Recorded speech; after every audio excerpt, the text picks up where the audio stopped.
panibagong update, Paulo Avellino. Nagiging palaban si Paulo doon sa isang netizens na nagsasabing maaring pwedeng mapirata ang kanilang show with the Kim Cho.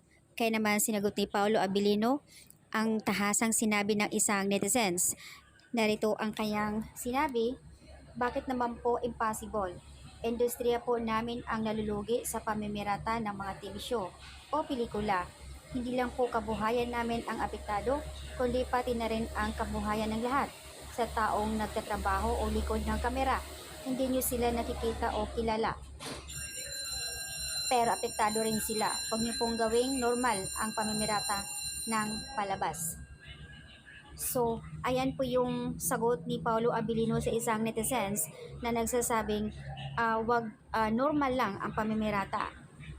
Kaya naman, tama lang naman din na sabihin ni Paulo na supalpalin ng isang netizens na huwag gawing normal ang pamimirata ng mga palabas.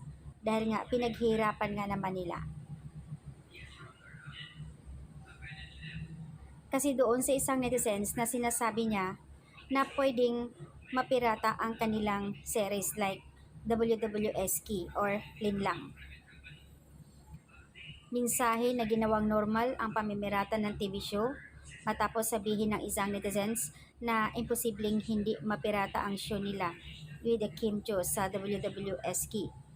Comment ng karamihan, tama lang yan Paulo Avellino na sinupalpal mo isang netizens dahil hindi nila alam kung gaano kahirap lalo na sa taping nyo na pinaghirapan mga cameraman na umulan, uminit, kung ano-ano pa, sobrang hirap mag-taping, mag-shoot para lang maipalabas at makikita ng taong bayan. Tapos sasabihin lang nila na mapirata.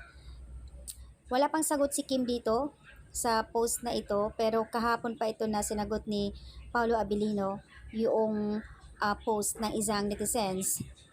I think sabi ng karamihan pambabash na rin ito dahil nga hindi nila matanggap na kung saan napakalakas ngayon ng Kim Pao sa taong bayan na kahit malinlang man mga WWSK talagang sobrang trending sila araw-araw.